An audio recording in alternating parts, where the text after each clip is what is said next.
Hey, everybody. Welcome. Welcome to Tuesday Night Live. I am Aggie. Hi, I'm Shelly. I'm a very tired Shelly.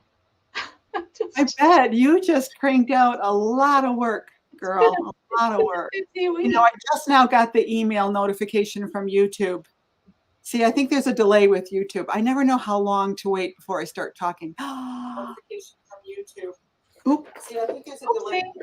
I never know how long to wait before I start talking. Well, I guess that shows the pause. It started playing over there. Isn't that funny? That's how long it is. That's the Oh, fun. okay. Hold that up again. No, that's what is that? So this is Let me make you full screen. what I'm going to be showing when I go into the Autumn Glow group to talk about all the things that are in the box, lights. Hi, Lori. Hi, Marcia. There's lots of fun things. I'm very, very, very proud of this box. This design took on a couple of different runs at it to make it all kind of work the way that I wanted to, but we're going to be doing something very innovative with holding the resin out of the space that we want our lights to go in. I did kind of an interesting backer that kind of holds your the fairy lights in the back so that they're still accessible. So I'm really proud of how that box turned out. Yeah, it's awesome. A bunch of them went out today, so we'll be inviting people to that private group and starting the classes to show everyone how to put those together. It's going to be fun. Yes, yes, yes. Hi, Lori. I'm in the group. You need to make me an admin, and You I can are. help out. Oh, you did? Oh, okay. First thing this morning, like it. I haven't really been on as much today. But like at 6 a.m. I was already working. We're both always up really early. So hello, everybody. If you don't know us, we are, we're really good friends. We run the Painter's Journey together now. It's a membership that I started, 4 years ago or so. And we did acrylic painting, and then we expanded into doing glass and resin. And then we expanded when we met Shelly into doing incorporating wood and wood cutouts. And she and I just recently partnered, and we have a new website called thepaintersjourney.com where we have a lot of great things for you. And we still have a fabulous membership, which is, by the way, open right now if you'd like to join us. And that is the first journey box. This is the first one. Look at that. And so it stands, and you can change the lights out if they stop working for some reason. Those are from Amazon, right? You just buy those on Amazon. These are from Amazon, but they are included in your journey box. So you get the lights, the first set of lights when you buy the journey box. So it's a really cool piece. It really, really glows when you turn the. It's so pretty. I want to see it at night. Yeah. But tonight, we're going to be doing some watercolor, and this is our first one. This is our first session. I still haven't figured out how to turn off the notifications of this ring thing. Sorry about that. Andy, yours is on the way. So yeah, this is the launch, if you will, of our painting in watercolor. And our Tuesday night lives are going to be just hanging out, creating different things. We've done some glass and resin pieces. You might even have that one right there, right? I do. Hang on. I'm bringing it up. The Haunted Mansion. Look at how great that turned out. I always try to get it right in the camera. Oh man, that really turned out great. Let me see if I can turn the lights on. Really turned out great. There's nothing like coming up with a design and then seeing it made into something. So this is what's great about our partnership. I designed it, and Shelly took it and made it into these wood cutout pieces. And it's basically a kit that you can purchase. Well, it's not a kit, it's a set of wood cutouts. But the class is free. So if you're watching this, oh, my keyboard is low. I'm going to plug it in right now. If you're watching us here, you can go also check out our Haunted Mansion. What is it called again, Shelley? Yeah, it's the Haunted Mansion at the Painter's Journey. So just go to thepaintersjourney.com and then click on Tuesday Night Lives. Oh, yeah, it's on the website. And then so on the website, you'll see the cutout set that you can buy if you want to. You don't have to buy it. You can paint it. I have a painted version somewhere. I haven't resined mine yet, but you can watch the freebie video right here on our YouTube channel. The link to get to that is on the website. I keep forgetting about that. Sorry, Shelley. So what else do we want to talk about? Well, so at the website, I just wanted to point out for all of our Tuesday Night Lives, if you just go to the website, just click Tuesday Night Live, all of the links are in there. So the link to go to our YouTube page, the link to get the PDF, whatever, tracer or workbook, the link to get the wood cutouts, if there are some for that Tuesday Night Live. So, you know, I think that right now the website is so new. And so, you know, people are kind of forgetting that it's there, but just type in the Painter's Journey and all this good stuff is going to come up for you. Yay! So these are just little cards I've made in the past. These are folded cards that can go into an A6 envelope. So here is an A6 envelope. I have different envelopes and I have different clear sleeves. So you might notice here that I've got a watercolor card, an envelope, and it's inside of a sleeve. So this could be a nice little gift that I give to someone.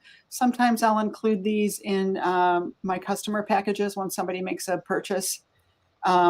Or it's just a nice way to protect your artwork, putting it in a little sleeve like that. They come in all different sizes, and you can get them on Amazon.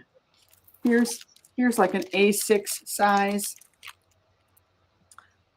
sleeve that I think I got on Amazon. And what's nice about them is there are some that have these closure strips on them.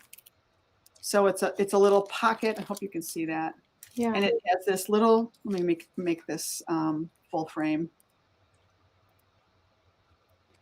It has this little piece of tape that you can pull off and actually seal your artwork in there if you want to. Sometimes I don't even use that tape. I'll just stick stuff in here in case I want to change the envelope or change something out. So I just like pointing this out in case you didn't know about it. This was like a game changer for me. Yeah. We're so happy that Tracy's here watching for the first time for a live. Yay. Oh, welcome, Tracy. So here's an A6 envelope, and I think I shared a link in this packet. So what you're going to need to follow us on, you know, what we're doing is you're going to need to go grab this. You can grab this from our website at thepaintersjourney.com. It's a packet that I put together. We're going to be doing this painting pumpkins in watercolor tonight and then the next 2 weeks. Because tonight we're going to talk mostly about supplies and the importance of professional quality supplies and paper and brushes and all the things. Okay, so I wanted to just mention that we're going to show you how to preload your watercolor palette, you know, how to prepare your watercolor paper, and actually how to paint these pretty pumpkins, just like this one. And I've supplied you with a tracer in this packet. And we'll talk about tracing and pencil and all of that stuff. So you have two options. You can do it like this or like this. It can be a vertical card or a horizontal card, otherwise known as portrait or landscape. And where are my other pages? Oh, here. So this is explaining, we're going to take a 9x12 sheet of watercolor paper. And I'm going to step you through all this in just a minute. We're going to take a 9x12 sheet of watercolor paper and make get our paper cut first. And then the last thing that's included in this packet is suggested supplies for watercolor, because a lot of people get confused. It is confusing, right, Shelley? It's confusing. It's hard to pick the colors that you want to have. And I'm a big believer. I do this in my acrylic painting too. I'm a huge believer in a very limited palette. I love that Aggie put a palette together for us and kind of split it out. Here's kind of necessities, kind of doing the split primaries, meaning a warm and a cool for each of the colors, but then kind of gives some other fun colors that are nice to have in your palette. So Right. So this is exactly what she was just mentioning. A split primary is what a lot of artists use. It's basically, the primaries are red, yellow, and blue. And you just pick a warm and a cool of each primary. And these are some suggestions that I'm making to you with regard to using Holbein watercolors. And we're going to talk about more of that. We're going to talk more about all of that in a moment too. And then there's a couple of greens. Greens can be very convenient, especially it depends on what you're painting. If you're going to be painting flowers and gardens, landscapes, buy the greens. Normally I say don't mix your own greens, which you certainly can do.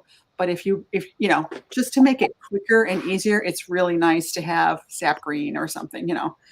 And then there's also some purples and pinks, earthy neutrals, and of course, I don't know, I just love Payne's gray. And sometimes you just got to have black. Even just adding a little bit of black into sap green can make a nice second shade of green that's perfect for all florals, honestly. well, it's And then easy. I've got some really pretty blues that I also love. Yeah. That's definitely alternate. Sorry, go ahead, Shelley. Yeah. No, I just a lot of times in my acrylic palette, I'll mix my own blacks. I do have black on my watercolor palette too, just because it's so handy.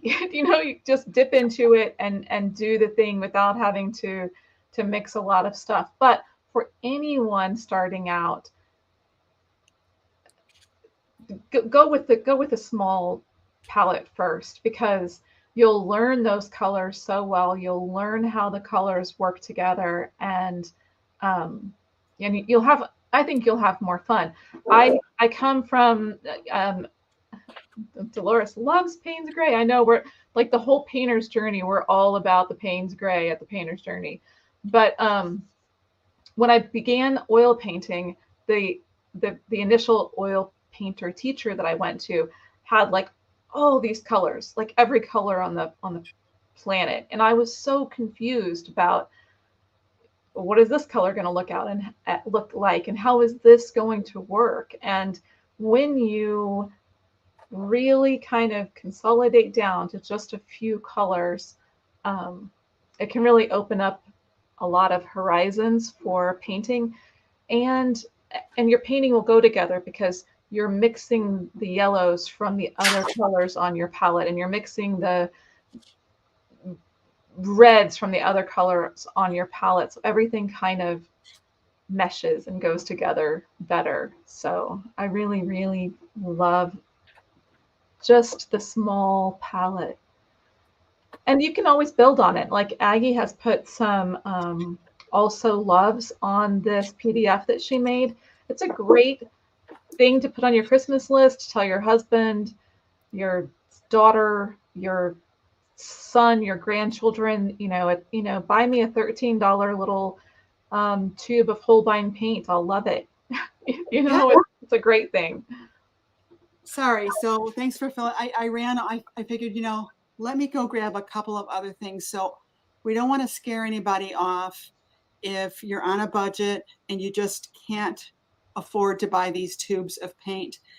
There's all kinds of alternatives. You could opt for, I don't know if they're still at Hobby Lobby, but oh, now I'm forgetting the name of it. The Winsor Newton student grade. They're really not too bad. That's the only exception I would make. Otherwise, I really strongly urge you to buy professional grade watercolor paints. So, and then I have one other suggestion. And these are by Prima. And you've probably seen these on Instagram and all over. These are around $25, $27. And it's great to take on a little trip or a weekend. And this one is called the primary palette set, or the classics. I'm sorry, it's called the classics. There's all sorts of different palettes combinations that they offer. These are not bad. If you just want to have something to get started and you're like, oh my goodness, I can't spend, $200 or $300.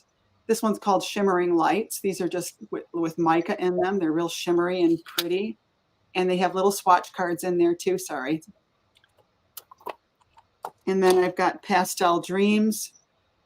You got all the stuff. These colors are. Look how pretty. Yeah, those are pretty.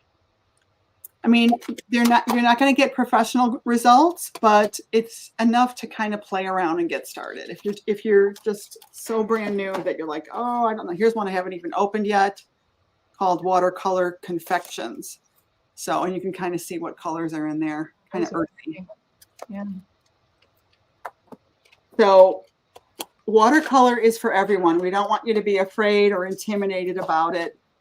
If you've kind of played with it already and you just want to do more, Shelly and I are going to be looking at this as a place of hanging out and just having fun, no pressure. It's just hang out and try something. Doesn't have to, we're not trying to sell this watercolor thing that we're making tonight. We are just exploring a process and hanging out, And sometimes it's fun just to do that. Just right before the live, I sat down with a little multimedia book that I have. I got a bunch of these on Amazon Prime. Let me see the cover of it. Yeah, so I shared this in the group, and I'll share a link. Oh yeah, I have one of those too. Yeah. Yeah, so my idea was that I was going to make one for each of my grandchildren.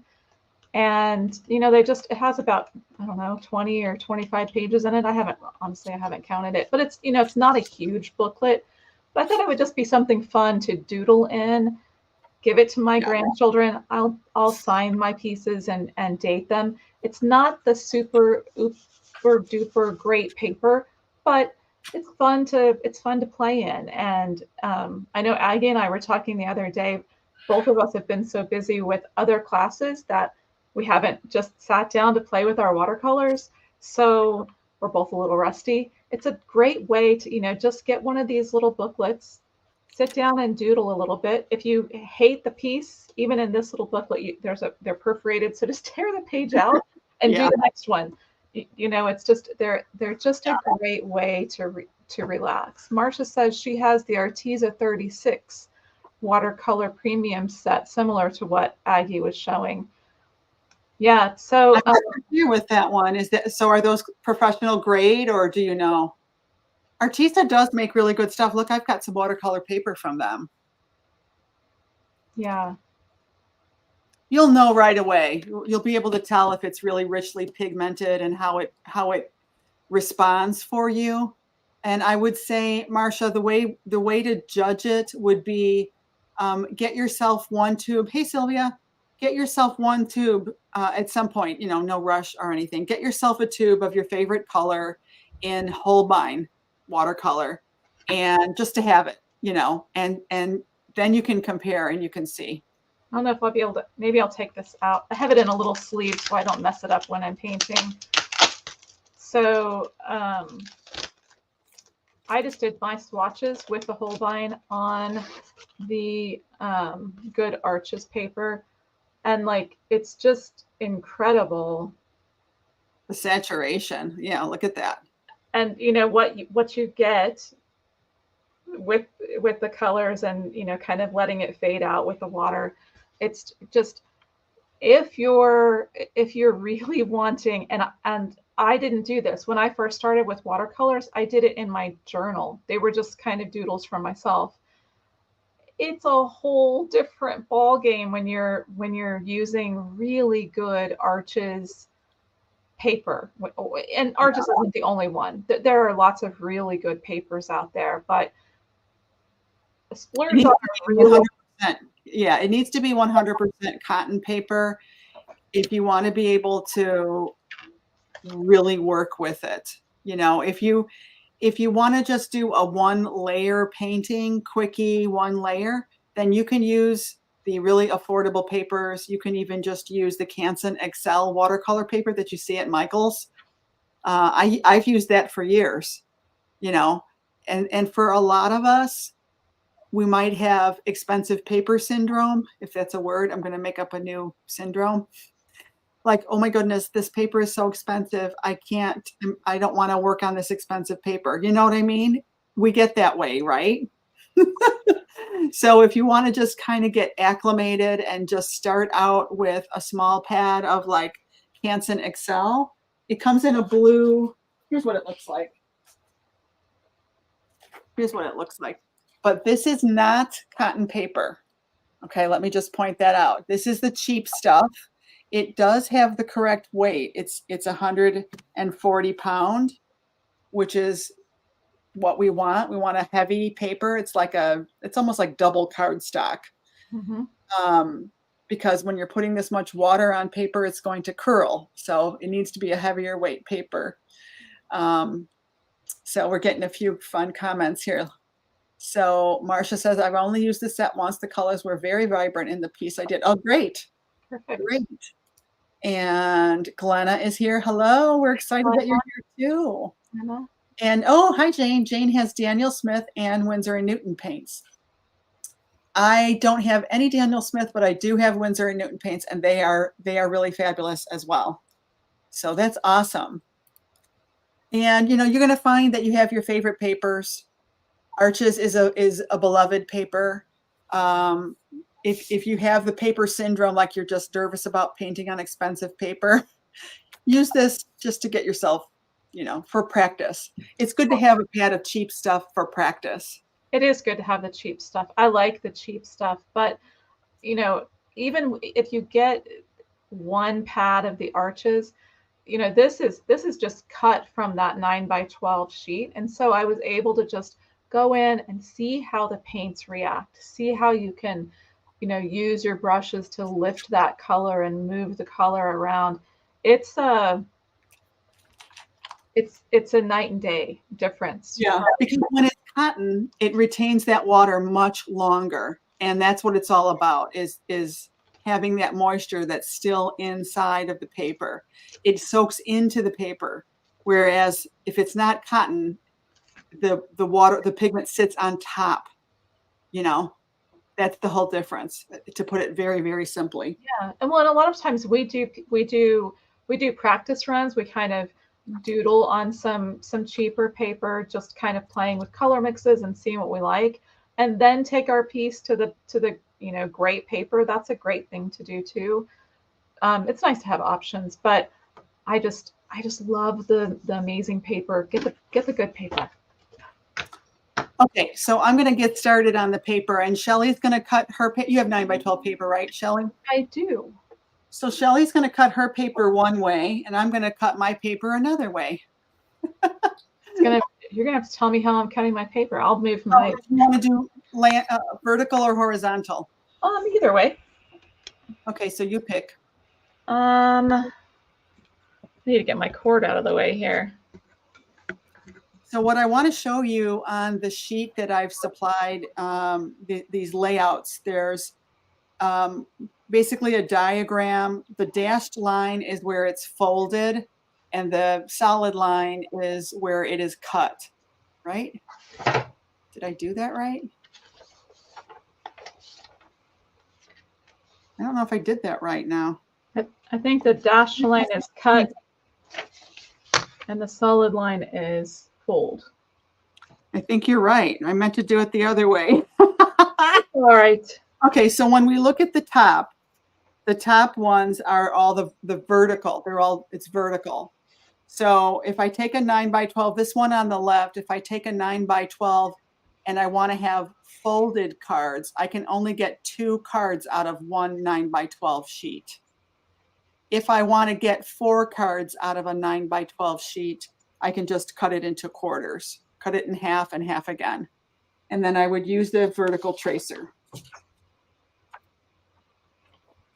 This one right here, I'd use this tracer. So whichever one you want to do. You doing the vertical? I was going to do the horizontal, so Okay.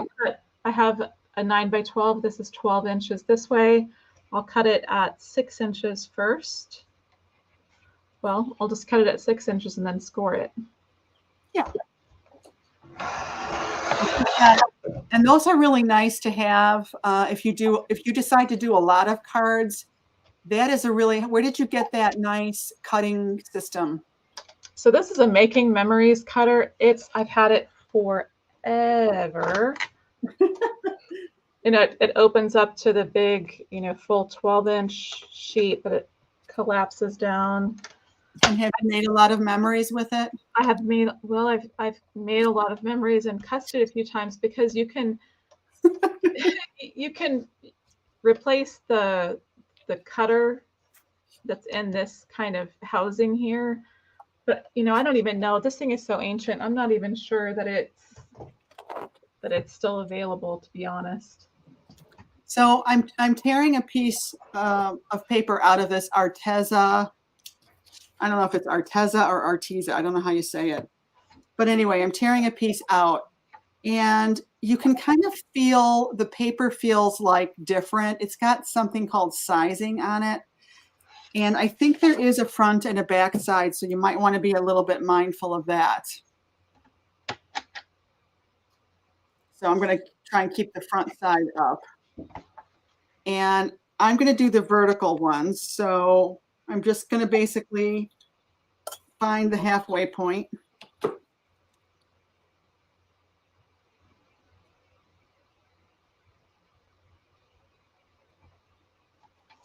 And slice it. I'm going to use, this is the old fashioned way. I've got one of these, mat cutters and an X-Acto knife and a straight edge. And I'm just going to put it right on the 4.5 there and the 4.5 here. And my head is hitting the camera.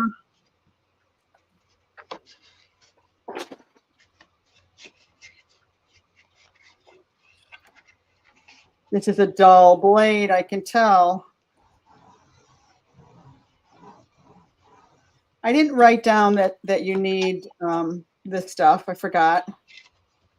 I think everybody has like a lot of different kinds of things that they use. So, goodness, very dull blade. And then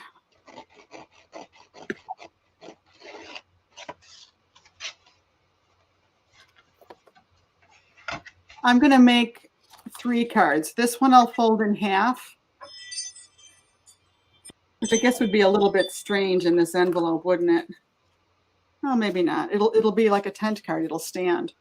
So I'm going to find the halfway point and do a, what did we call it? Actually, I'm going to turn it over. I want to do the scoring on the inside of the card.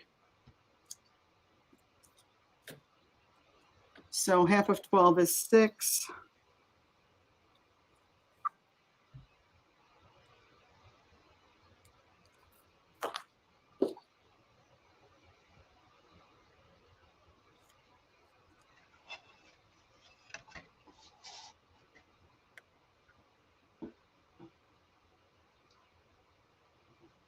for those watching, what do you guys think that you would prefer to do? Would you rather just do the flat piece that you insert into the envelope, or do you like the folded cards better? Oh, see, I did that. Now I did that, and one side is longer than the other. So I'm going to make that the front.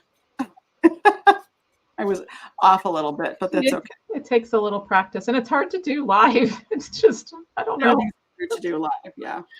Live is hard.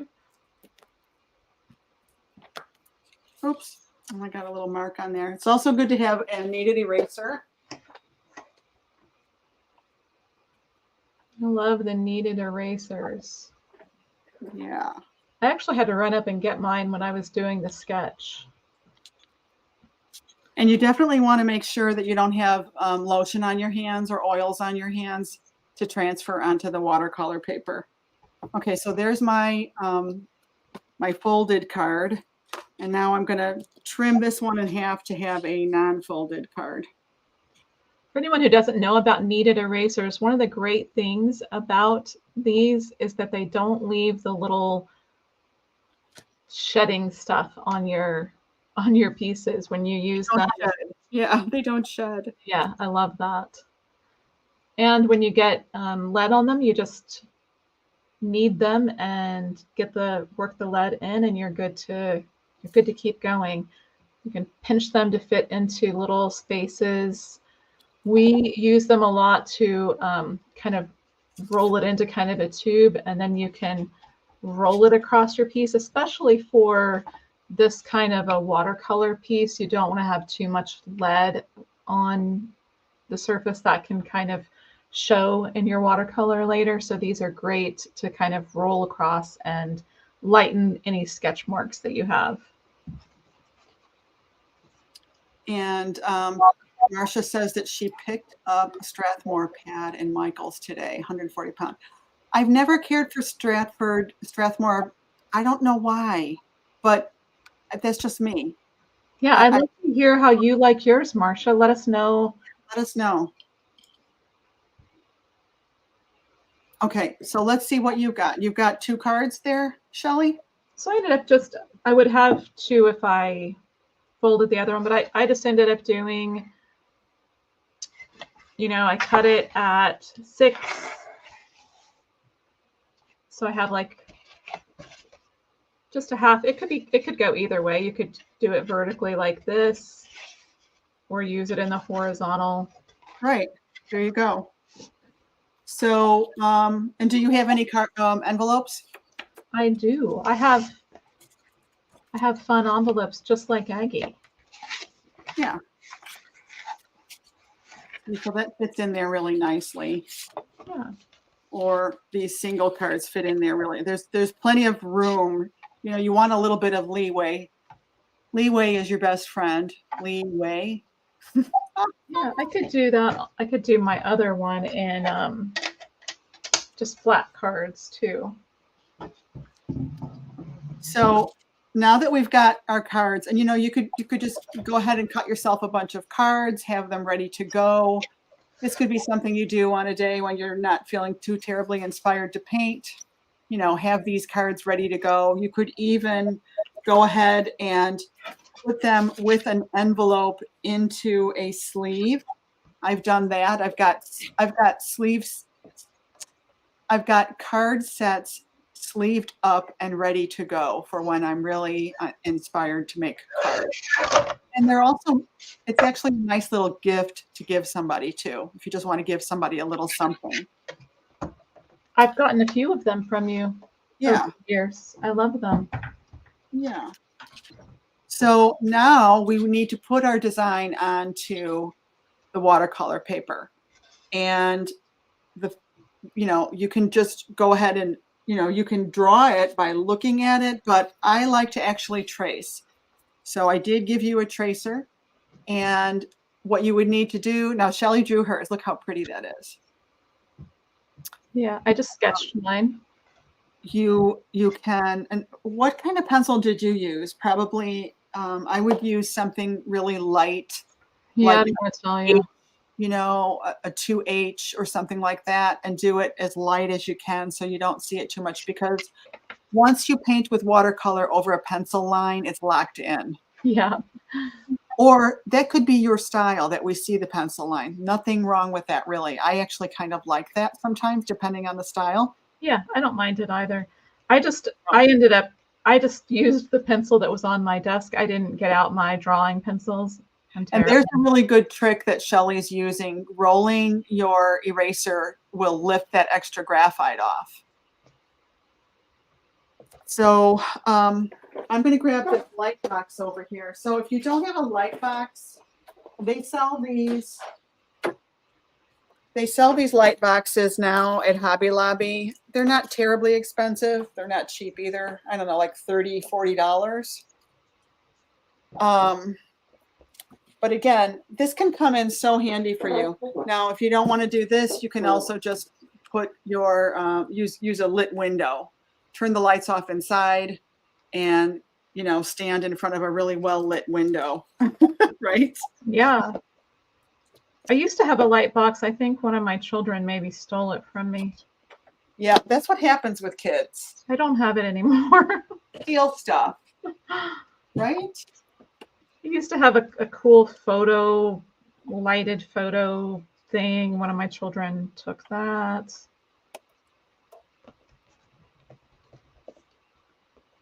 So I'm going to turn off these other lights, so hopefully you can see this a little better.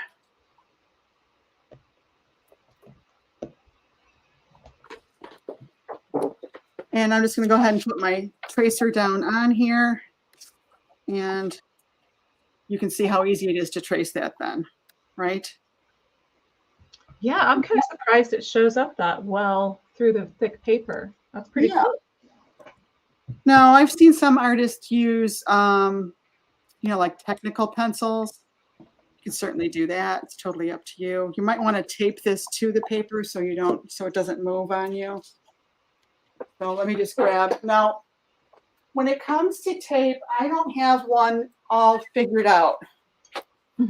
I've seen people use Scotch tape. I'm wondering how this blue tape will work. I don't know. Do you have a good tape, Shelley? I got this art tape. I don't know. I haven't tried it. Yeah, so we'll see. We'll experiment with it together. It feels a little bit like washi tape, which is kind of nice. I'll be able to use it to mask the edges when I want to have kind of a clean edge. So I'm excited to try it. It feels nice. I think that a watercolor tape is a nice thing to have.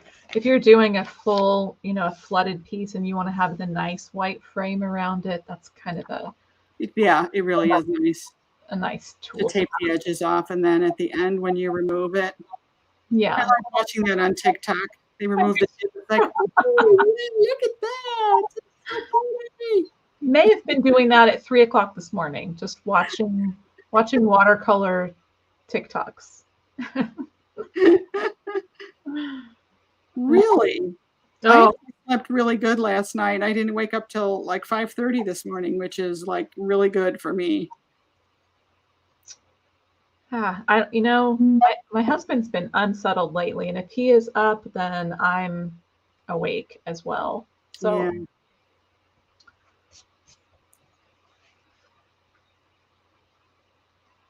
So I'm just tracing my design on here. And you might not really be able to see this on camera because I'm doing it a little bit light.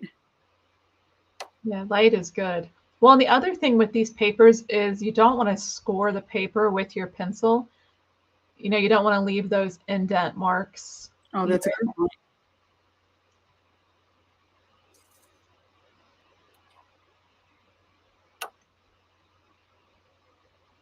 Once you get those indent marks, you're stuck with them. They never go away. Yeah, true.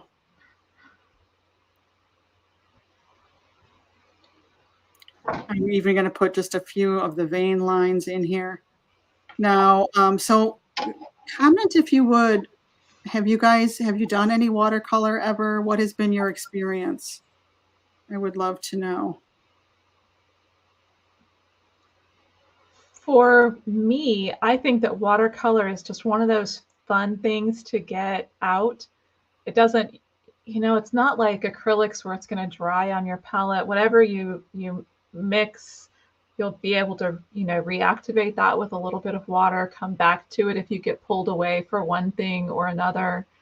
I think it's just a real kind of casual way to paint. And for me, I've found that spending a little bit of time with watercolor kind of helped me loosen up a little bit in my acrylic paintings too. So, if you're an acrylic painter, don't feel like you can't also experiment with watercolor. Yeah, Lori says she's never used watercolor. Lori, do you think that you will get a few and just try it out? Is it something that interests you? I mean, there's no right or wrong answer, but um, for me, just personally, I just like the freedom of it. And because of the way that the paints can bleed on wet paper, it kind of takes on a little bit of a life of its own, and it's pretty fun to to be okay with that kind of thing happening. So, I think it's a really good facet of art making, especially of painting, to add to your repertoire. mhm, I think I think every good painter has used watercolor at some point, mhm, and it allows you to let a medium do its job. It reminds yes, us that we don't have to futz with every little thing, you yeah, know? that's a perfect way to describe it. Absolutely. So I know you can barely see this, but it's on there, I promise you. Dolores said limited use years ago, had a hard time letting go of control. We Yep, all do. yep. Um, Dolores is my sister. She's my twin. Both of us have that have that issue. I'm with you, Dolores. Lori says she has some and she's going to try it. She says they're not great paints, but yeah, whatever you have, just yeah, use sit what down you have with to start it. with. Yeah. Marcia said, I tend to be heavy with acrylics and I'm nervous with the lighter touch of the watercolor medium. Marcia, I Uh, think, yeah, sorry. I was just going to say, I think that, um, so when I started taking art classes, the teachers that I had were very, if you're an oil painter, you're an oil painter. If you're an acrylic painter, you're an acrylic painter. If you're a watercolor painter, you're a watercolor painter. And you don't ever want to mix those because you just mess yourself up.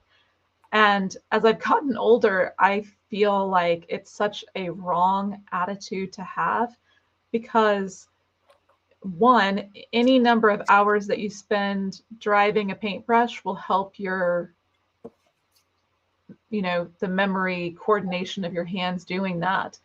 Um, but you learn something each time that you use different paints, and I think that um, I'm excited, Marcia, to follow you and see what you think as you start to play with the watercolors. I think you'll be amazed at how it even changes how you feel about your acrylic painting. so the next thing that I would do is like you can let's say you want to do 3 or 4 of these at once. So this is a painting panel that I got at Michael's. You could use a piece of heavy cardboard. You could even use, let's see if I still have it. Um, I had a piece of like laminate masonite, Mm, you know, anything or something very rigid that you could tape your watercolor paper onto. Okay. So like here's this one. I'm just going to go ahead and tape it on here. I only have one, you know. yeah, I've never taped mine down before, so that would be that'd be an interesting thing. Yeah. Mostly because I've just doodled with watercolors, to be honest. Yeah. So, and I'm not going to paint the background on this one, but especially if you're painting the background and you want a nice white border, you would carefully place your tape. I have seen people use Scotch tape, which would allow you to see where the edge is, Mm-hmm. but it doesn't really matter for what I'm doing. Yeah, I think that's the nice thing about the art tape too. You can get it in different widths, so you could decide if you wanted a 1/4 inch frame around your piece. I think that this is 1/2 inch. Yeah, so it's available in different widths. Now there is this product called masking fluid. This one says it's by Winsor and Newton, permanent masking medium. And you can use this to save your whites. However, it's very important that you don't use a nice brush. Use a brush that you don't care about, something cheap, um, and probably small. Usually you need something small. Yeah. And then you want to rinse it out immediately. I've seen a lot of tips where people say that you could dip your brush in I would still not use a watercolor brush. I would not use an expensive watercolor brush for this at all. I would use a Taklon, an acrylic brush, and you could dip it into dishwashing liquid soap, and then wipe it off. Don't have it dripping with soap. Right. And then dip it into this and put that to paint it on, to mask. I think it does work. But the other thing you could do is just quickly wash out your brush. Yeah. So anyway, this will save the whites. I'm not going to use this on this piece, but sometimes you have to use something like this. So I just wanted to make you aware, that this is out there. The other thing, you could add your whites back in. Now, a lot of watercolorists, I'm not going to, Mhm. I don't want to come off sounding negative. So please forgive me if I sound that way. But in order to really be considered for being a professional watercolorist in the Transparent Watercolor Society, you have to only use transparent watercolors. Mhm. So they are very particular about that. And so therefore, because of that, a lot of watercolorists tend to also be that way. I'm not that way. Yeah. A fabulous watercolorist that I went to art school with, his name is David R. Becker. He's not that way either. He is totally okay with using opaque Mhm. watercolors in combination with transparent watercolors. Mhm. And so therefore it's okay to use, this is opaque white, bleed-proof white. He feels like it's okay to use this, and so do I. Yeah. So what happens is, let's say I painted this really thick with orange, and I'm not doing it transparent at all. I'm doing it almost like it's gouache or something. And I Mhm. want to come back in and paint white on top. It's totally okay to do that. But what can happen is that, though, if you use the Chinese white that comes with some sets, Mhm. it absorbs Mhm. pigment from underneath, and it doesn't stay a white. Yeah. It'll become a yellow orange. It'll pick up the orange. This will not bleed. That's why it's called bleed proof white. It won't let the pigment underneath come up into the white, if that makes sense. This That does. stays Yeah. white. That does make sense. I have, in watching watercolor artists, it feels like lately more watercolor artists are beginning to embrace that opaque white Yeah. and be okay with using it. It kind of seems like, they're back in the, not the olden days, but like back when we started painting, it was like there were so many rules and you had to follow the rules. And, we're kind of, it seems like a little bit more in an age of do what works. Yeah. There's no rules. Do what makes you love the piece you're painting. Do what's going to make you paint is how I look at it. Yeah. The Yeah. whole point is, if you want to be a better artist, paint. Yeah. It really is that simple. Paint more. What's going to help you paint more? What's going to inhibit you from painting?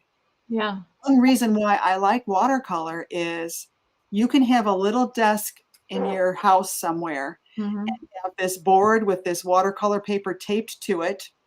You could have a little palette like I showed you sitting right there with a brush and a cup of water. Yeah. And you could literally sit down and spend 5 minutes painting. You just open this up and literally start painting. You don't have to squeeze out any tubes of paint, nothing. Yeah. It's immediate. It's fast. That's why I like watercolor. Yeah.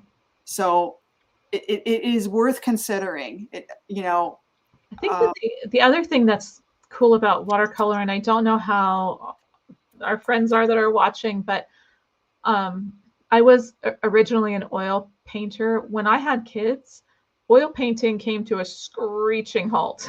Like you're not getting out the oil paints and the turpentine and all of these things to paint Yeah. like that.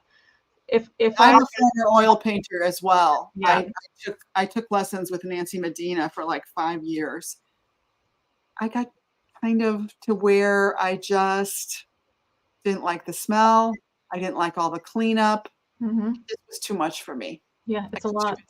it was just too much for me. This is the watercolors are great if you have little kids. Watercolors are great if you're going. I know some of our friends travel a lot, are in RVs sometimes.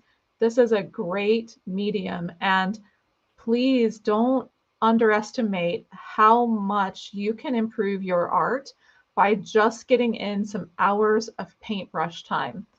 Just even if you hate the thing you paint after an hour, you learned something. You're better for it. So spend some time with a paintbrush, and it will you'll see yourself improving. And You love speaking of brushes, yeah, brushes. let's talk a little bit about brushes now. If you're watching this later on the replay or something, please say hello.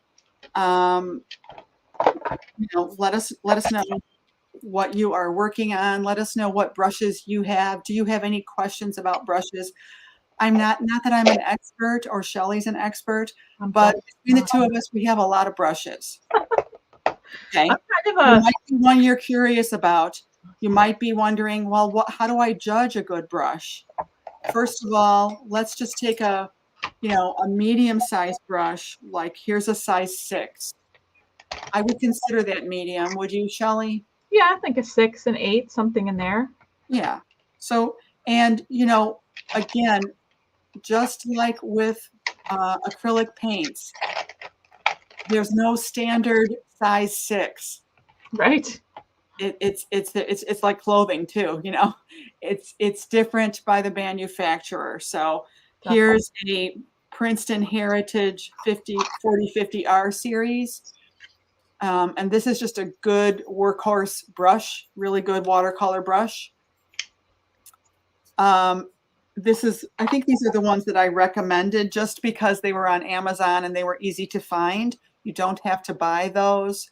You can certainly go to Hobby Lobby and check out what they have. I think Hobby Lobby very often has the Princeton stuff, like this one. I think I got this at Hobby Lobby. This is a Princeton Velvet Touch. These are really nice brushes too. And, here's the difference between them. Not much, you know? Yeah. Um, so then there's also, okay, here's another Princeton Heritage 4050R. This is a size 16. What you want to look for in a brush is that it springs back. It springs back really well. It's got spring in it. The difference between watercolor brushes and acrylic brushes is that these hold a lot more water. And they need to, because when we are painting, we want to pick up a lot of pigment in our brush, and we want to be able to let that flow out onto the paper. Maybe not all at once. We need a nice small point, and then maybe we push the brush down a little bit more and expel more pigment with water. So it needs to be a brush that can hold a lot, but also be skinny. So they're very different than acrylic brushes. Does that make sense? Yeah, and it's another one of those things that I didn't do when I started. I got a group of paintbrushes, and I just painted whatever I wanted with whatever brush. So now I'm very particular. I keep my watercolor brushes for watercolor. I keep my acrylic Oh, brushes okay. for acrylic. And mostly the reason for that is like what you just said, Aggie. These you can see how round, and this is a large Princeton number 6, but you can see how bulky this is, how much water this would hold. Yeah. um Now I don't have I love the squirrel brushes.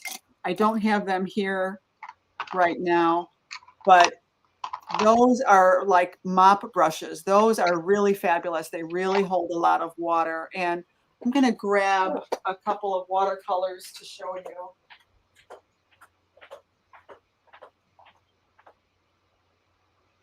I love this dagger brush. It's one of my favorites to use. It's, you can, lay it down and get kind of an edge by dragging it around, or you can go right up on the tip and just get a fine line. It's one of those brushes that you can kind of you can do a whole lot with. Yes, Jane, you're right. They're great to travel with. So here is a like a chrysanthemum.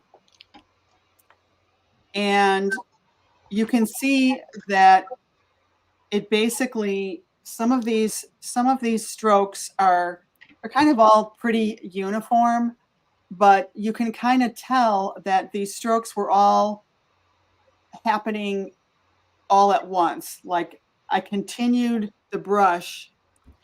I don't know how to say this. I'm not saying it really well.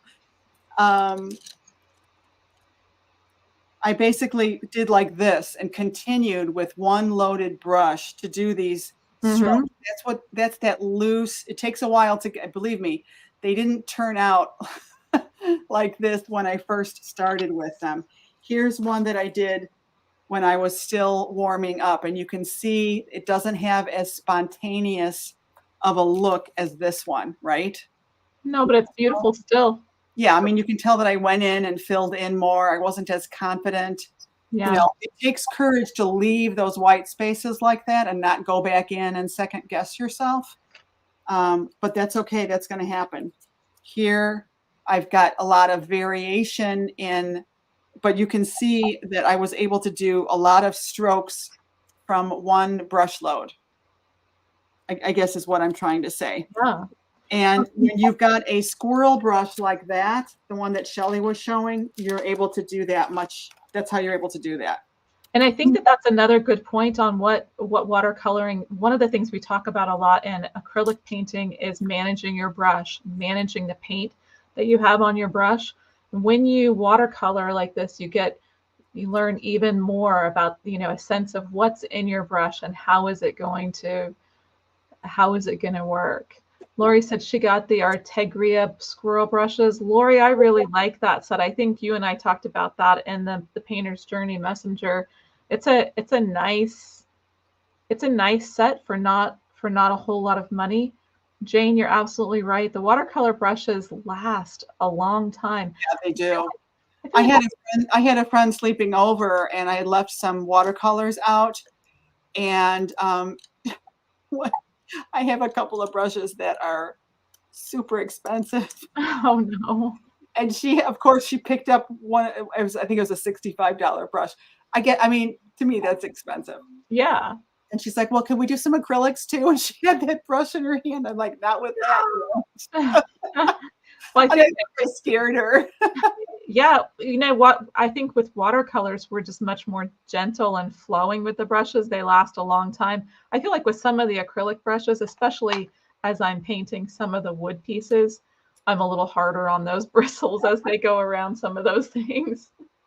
And speaking of being gentler with them, you really don't need to, you don't really need to use soap in these at all. You just need to thoroughly rinse them in warm water, warm, cool, tepid water, and just swish them vigorously in clear water, and you're done. And then, kind of shape them, gently swipe them into a thirsty towel and lay them down to dry. You want to lay them down to dry. When they are thoroughly dry, that's when you can stand them up and put them in a container like this. Yeah. That's very important. And do not leave these sitting in water. Right. So do that with any of my brushes. I think that's all the brush stuff. So definitely I would recommend that you get, you could get by with only round brushes like this. So this is what we call a flat. Here is a dagger brush with this weird point. That's called a dagger. I forgot what that one is called that you have, Shelley.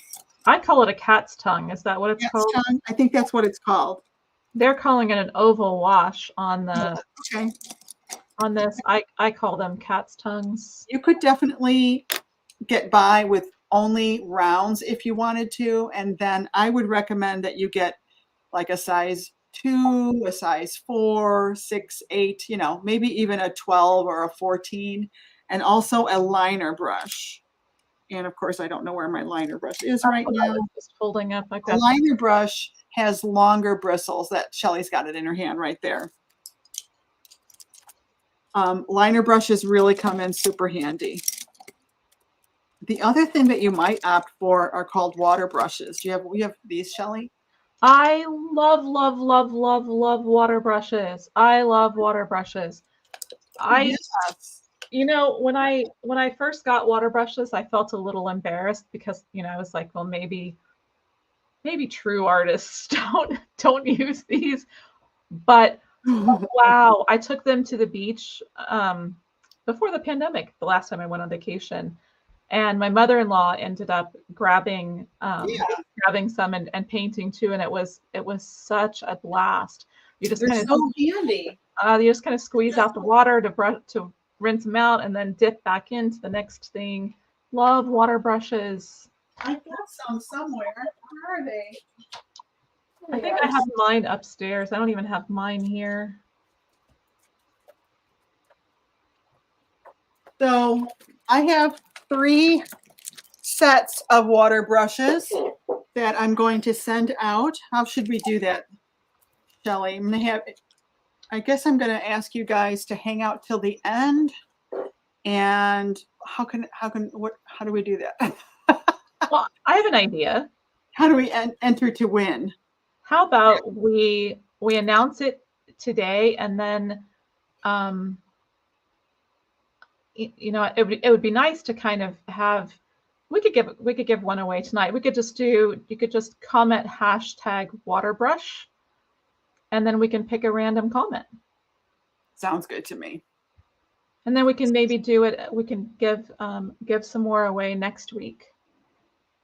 Okay, I mean, I got a bunch of these. We can give away, how many should we give away tonight? I don't know how many you have, but can I enter? Yeah, you can enter. I'm just kidding. I'm just kidding. But I can get some more too. I think we could give away 3 tonight. Maybe we'll give away.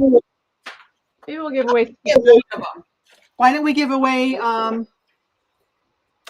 3 tonight and yeah, let's give away 3 each 3 night. next week, 3 the following week. We'll give away 3.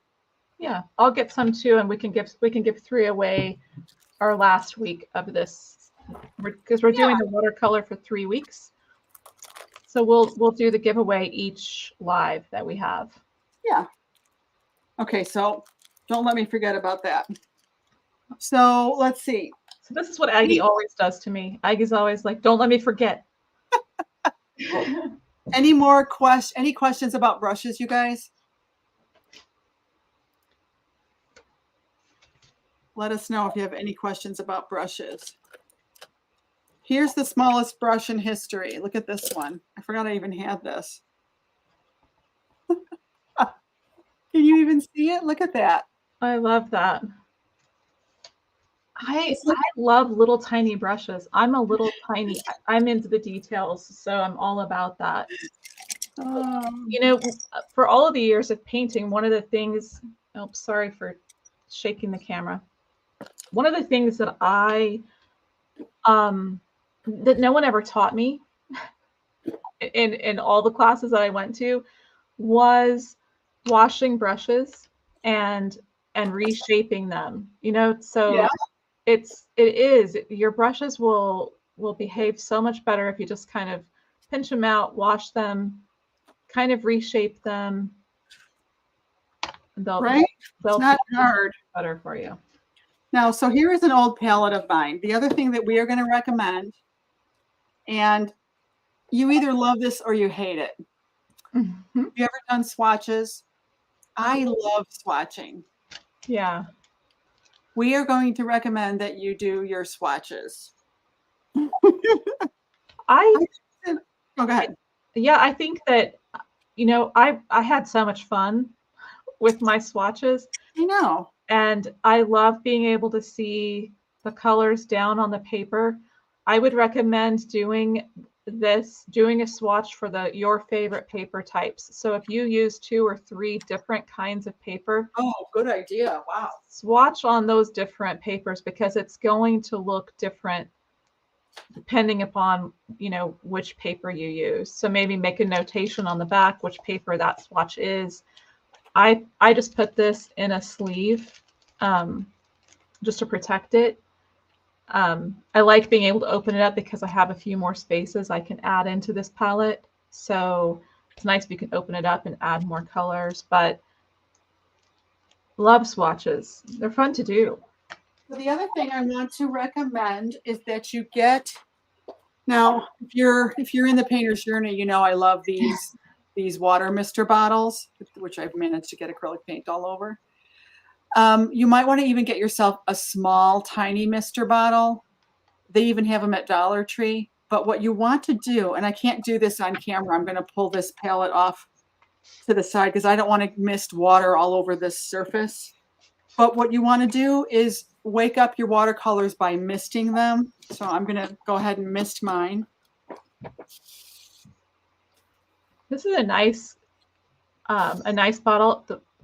The more that you kind of do the pump action, it kind of builds up and it just kind of keeps Yes, you a spray. I love it. I love that. Now, I've had this palette so long that I really don't remember what colors are even in here anymore. But I do have a swatch card for it somewhere. So really all we're going to do is, dip in there and, put the color down there and to see it. Now, I don't necessarily have to know the name of this color. Right. As long as I keep this card with this palette, I'll know what it looks like then.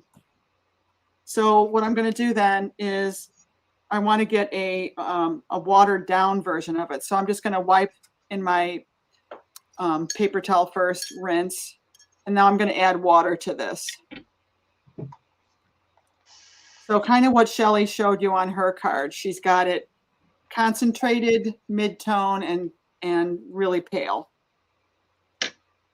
And then we're ready for the next purple. I think I did 2 of the same purple, but I'm not sure. Hi, Cindy.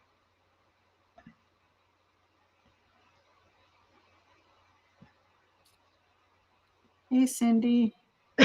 Jane says she calls that little tiny brush a hair and a prayer. What was it that oh, his name is escaping me. The Happy Little Trees. What was his name? Oh, he had a different name for his. It's like 3 hairs and a whisper or something. It was. I love that. So this would, I mean, it's not. This is how you brush. Yes, thank you, Cindy and Lori. Bob Ross. It's funny. My brain. There is something when you're alive. Everything you think you know is gone. You can't remember. Did you ever see that special about Bob Ross that his son did? It was so sad. Oh, I love Bob Ross. Oh, there was just a lot of weird innuendo about this couple that he joined up with. Oh no. And partnered in business with, and they basically totally screwed him over. Oh no. He did really seem like just a very trusting, very well, in the end, he didn't trust them, and he thought that he could escape some sort of will issues, but it didn't work. And his son got nothing, and they got everything. And even to this day, when you buy Bob Ross products, it doesn't go to Bob Ross's son or family at all. No. Gosh. Yeah, you got to go watch it. It'll make you angry though. Yeah. So anyway, you get the idea. I'm just basically putting these colors down here and then adding a little bit of water and seeing what they look like so that I have that as a reference. That's really important. It's my most fun thing to do. For mine, I actually kind of made it to size. Yep. So, Those- the openings are, the same size as my palette. So I can, because if you're painting along and you're like, oh, I want that color, it's like, well, which color, which color is it?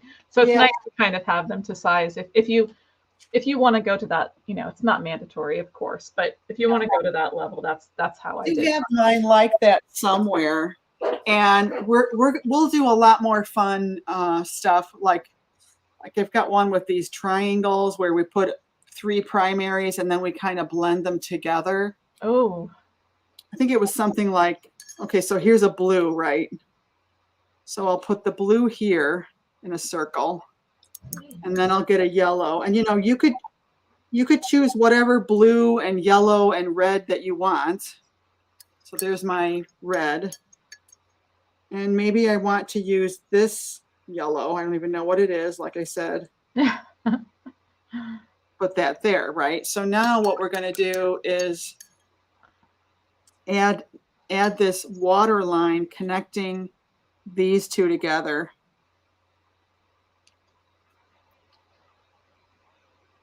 So we're going to push that in there, and then we're going to push this in here, and it shows you what that mixture looks like. oh, that's awesome. And then we're going to do the same. We're going to add a line from here to here to get these two to mix together.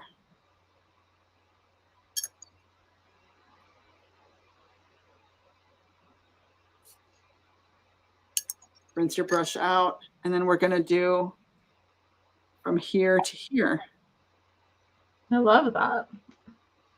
Yeah, know, Jane says she watched that special, and I'm sad. I had no idea. I've never watched that. It was very sad.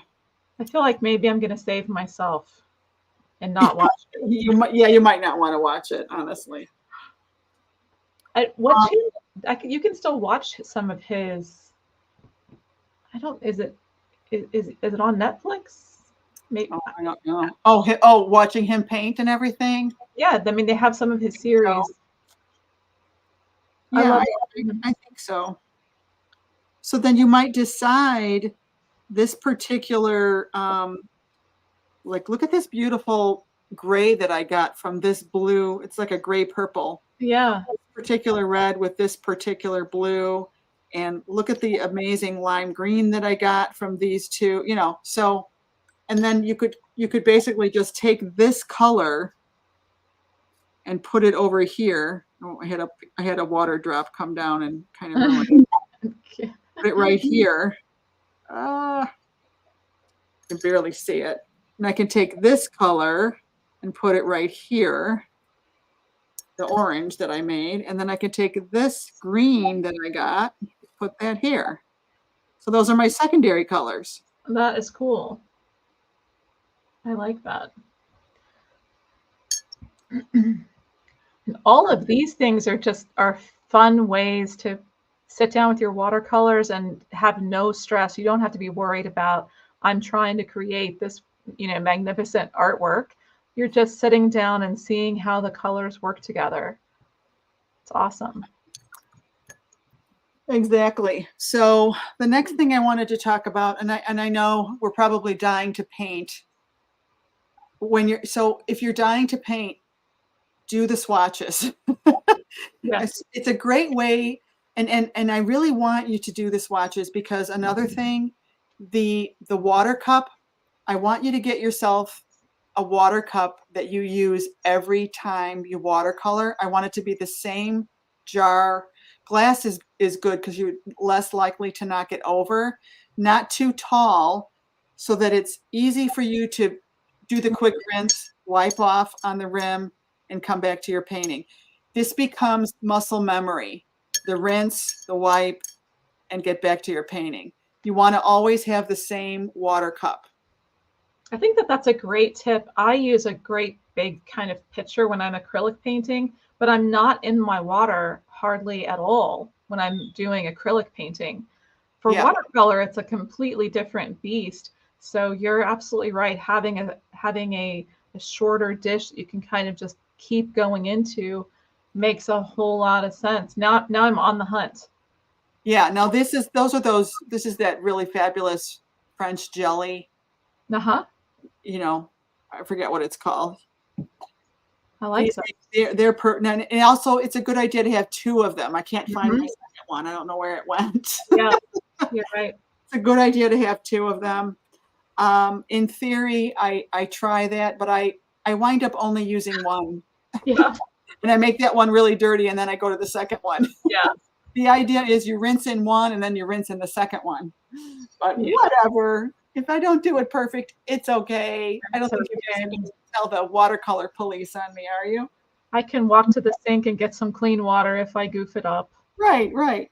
Okay, the next thing I thought I would talk about is the actual palette. So you want to, and I've read books on this, and artists can be very, very particular and oh my goodness, so detail oriented. I'm not really like that. Um, I once read a book by Gordon Mackenzie. He's a fabulous watercolorist. I have a couple of his books where he was talking about the degree of slant, the importance of the degree of slant in these palettes, and it's just like, come on, that's minutia. We don't need to worry about. But there is a science to it. There, you know, water seeks its own level. Mhm. And even when you have a palette, you do want it to have a pitch to it. You do want the little tray that you're Mhm. putting your pigment into to have that slant to it so that it goes to the bottom of it. Now, we can kind of push the pigment there from our tube, and I'm Mhm. going to demonstrate this probably next week because we're already at 7:17. Can you believe it? But I finally got my Holbein, my official Holbein metal palette, and I'm so excited. I love my Holbein palette. And yeah, you have a Holbein. Now, you guys don't have to get an aluminum palette. Um, you could certainly opt for this one. This one's a really nice one that you can get on Amazon, but I would say go ahead and get yourself a palette that has at least 26 slots. Hmm. And even if you, it doesn't mean you have to put 26 different colors in there, God forbid. But sometimes you might want two purples, Hmm. two the same color purple in 2 slots because you're doing a lot of purple paintings or something, you know. Yeah. Yeah. Obviously, that's what I did in some of this, you know. So now what I have heard, so yeah, what I was mentioning was we can take our tube of color, and when we're putting it in here, we can kind of force it to go down into that bottom part, and I'll show you how to do it so that you kind of scrape off the tip of the tube and get it to go in there. Basically, we're going to fill one of these. Shelly's already done hers, and that's okay. We're going to fill this and we're going to let it harden at least overnight Hmm. because then, and it doesn't diminish the quality at all, by the way. You Right. might see some watercolorists paint fresh from the tube. They're just using a lot of watercolor when they do that, in my opinion. It's not that it's wrong. You know, It's their style of painting. it's Yeah. their style, right? I would rather have them, and this is how most people work, is with them dried in a palette like this. That it's not to say that pan paints, you know, like are not good, but it's the quality of the pigment. This is a pan set. These are dried, but you buy them dried. Hmm. But this is not the same quality. This is not professional quality like the Holbein tubes of paint are, Yeah. or any, you know. I'm saying get yourself a professional grade. Start out with these if you just want to spend $25 on a set of watercolors. These are great. But if you want to make an investment and you know you're going to really love watercolors, or you've tried it before and you love it and you're ready, then I would say buy the tubes of paint. And those tiny tubes will last a long time. It's not like acrylic painting where you want to get like a big tube of the titanium white or the yellows. These, this is maybe a third, maybe a fourth of the tiny It's tube. a 15, you probably had a 15 milliliter tube. Like here's one. that I filled my permanent lemon yellow into one of these palettes a while ago, and I didn't even use the entire tube. So this is a 15 ml tube. Yeah. It And goes a long ways. you can probably get 2 or 3 or even 4 squeezings out of this if Exactly. you know. Exactly. Now you don't have to buy the 15 ml tube. They have them in 5 ml, but I think it's a much better value to get the big ones. And they have them even larger than that as well. They have them in 30 milliliter tubes. This palette, just what I have in here, is going to last me forever. They last a long time. I thought that too. And then I really got on a kick with doing watercolor cards several years ago. And and you can see, look at how empty a lot of these have gotten. I completely ran out of whatever was in here. Right. Well, but that's the same as acrylics too. Yeah. A lot of the times the yellows go quickly. You always have the colors that kind of disappear quickly, but they do last a long time. So don't be afraid to start out with a small tube and see how you like it, and and refill the colors as you need to. And I did have a palette recommended on here. Now, one thing that I've heard about these, I don't know what this material is. Does anybody know? I'm not sure what it is. It's kind of a plastic. You might want to kind of sand, like just abrade the surface of the wells just a little bit, because the paint can kind of bead up and be a little bit problematic. So I have heard that. I've never done that, but I've heard more than one person recommend that. Where's the palette I recommended? They recommend it sometimes too in the mixing spaces, but I've never done that on any of mine. Sometimes they bead a little bit, but that's all right. Let's see if I can find it on here. Paper, brushes. Oh, here, watercolor palette. Here it is. The other thing is a butcher's tray. So if you're doing a larger painting, or if you're really getting into mixing a certain color, a butcher's tray is going to come in so handy, because you're kind of limited with space on something like this. When I was in art school, they had us get a butcher's tray. I loved it. You're going to feel freer to use that big area. Shelley is showing you her butcher's tray. And it's just fun. It's just fun to use a butcher's tray. Well, and it's so nice because it doesn't, you can mix colors, let them dry. Come back to it. You can save your palette. Yeah, it's fine. It's not like the acrylic painting where you're like, I lost that paint.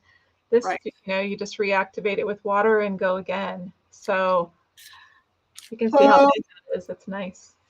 Okay, what else? So that was the palette. Next week we'll show you how to, I think next week I'll show you how to fill the palette. We're almost at 7:30 here. Can you believe how the time flies? I had so much fun. It was so much fun just to relax after. Let me just say this. If you're going to do this, should we do one layer of paint? Just super quick? I'll watch you. Okay, you'll watch me. If you're going to paint this, you want to start with your lightest color first. What did I do with my board? Here it is. You want to start with your lighter color first. And we're going to talk next week about wet and wet, wet on dry, and there's even kind of dry on dry, if you will. So essentially what I want to do is put my yellow down first. So when you look at this, you can see that there's yellow, and then there's yellow orange, and then a brownish orange on the pumpkin. And you can see I didn't really, I kind of went in and messed with this. I was rusty. I don't really like this line that's right here. And I don't normally never point out your mistakes in your art. But, this is a teaching class. So yeah, I think that's fine. So really, I don't really like that. But then again, on the other hand, it's not horrible, and it gives it a loose vibe. You know, it's not horrible. So what I want to do then is get myself some yellow paint ready to go on my palette. So let's say I'm going to use a size 6 brush. And my water is a little bit dirty, but I think it's going to be okay. Again, better with the professional paints. You don't have as much of a problem with your water being a little bit dirty. The pigments will stand up to it. So this is lemon yellow. It's a cool yellow, and it's the lightest yellow, but I'm going to go ahead and use this. So I'm going to get quite a bit of water in here, and I've got a decent puddle that I can come back to and reload my brush if I need to. Now, the thing to decide is, do you want to put this on here when it's dry or when it's wet? And I would say that I want to start out with it wet. So I'm just going to go ahead and wet the entire front of the pumpkin with just clear water. And I'm being careful not to go outside the line. Got something floating in my water.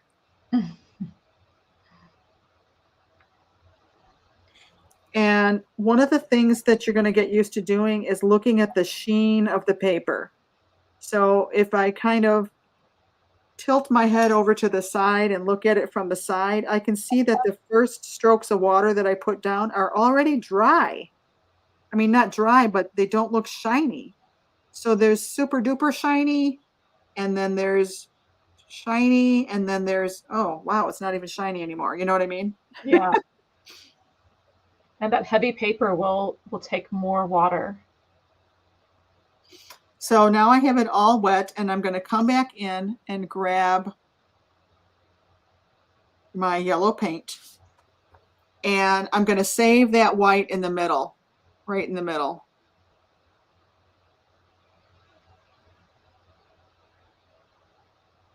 And I'm going to let this yellow travel outward. I always think of this as kind of sneaking up on the color, starting with the lighter color, going a little darker, a little darker. Yeah, exactly. Sneak up on it. Maybe I'll leave a little bit of white on another section as well. And then I'm just going to try and carefully pull this down to the bottom.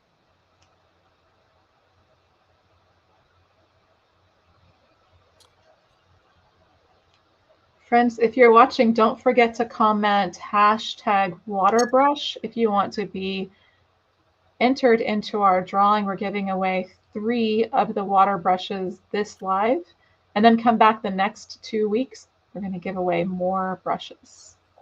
Okay, so you can see here on this section, I did not save the white. It's kind of hard to see, isn't it? I need it's hard to paint with my paints on the left side. But sometimes I can come back and pull that up with a thirsty brush. And this is another one of those things where you'll be able to do this technique even more when you have the real good heavy duty paper. If you're painting on just journal paper or something like I usually paint on, this is a little harder. You can still do it to a certain extent, but not as well as the good paper. Right. So now it's still wet, and I can come in and add a slightly darker color. So I'm just going to kind of come in right here and lay this in here and let it flow, let it do its thing.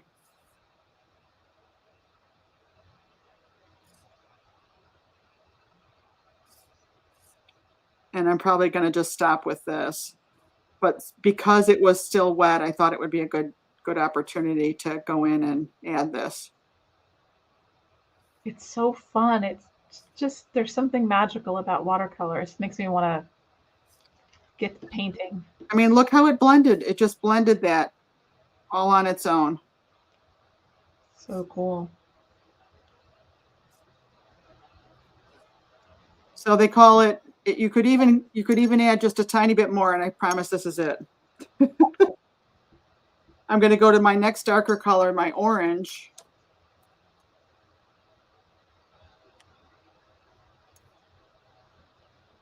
I don't want it too thick. I want it to be as watery as the other paint was. And this is called charging, where you just kind of drop this in there.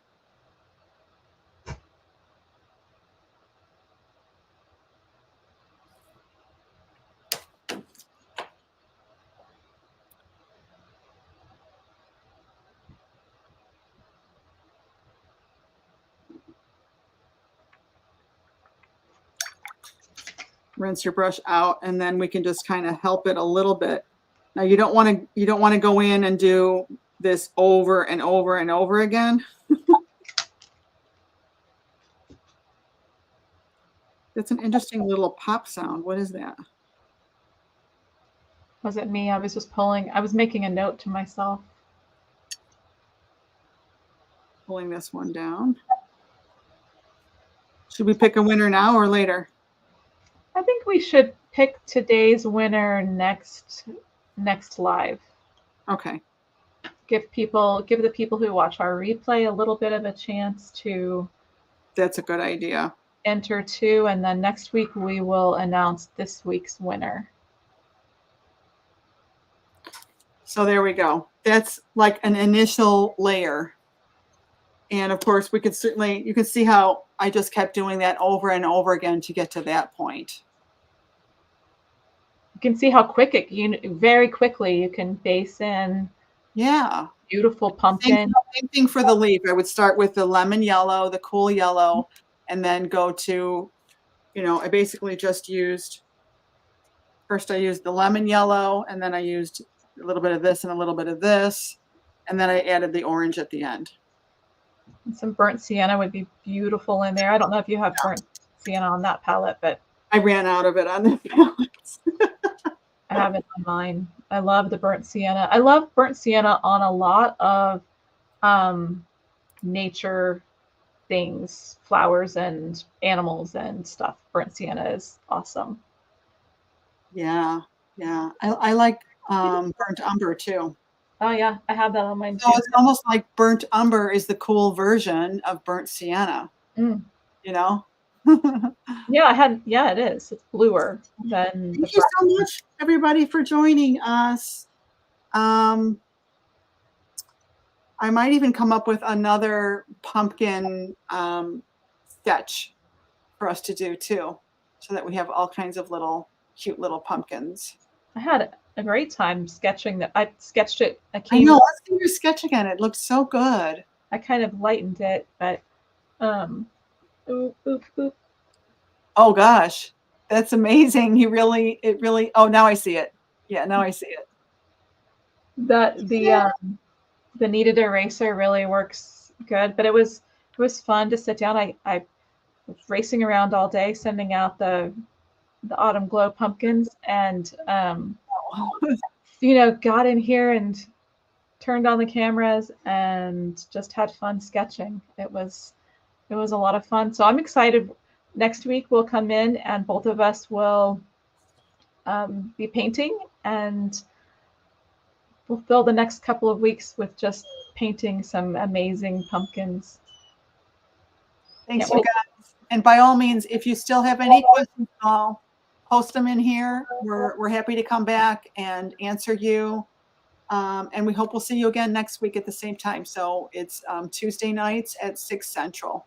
Share this with your friends. We'd love for you to let your friends know about our live. Get a lot of people in watching. We are.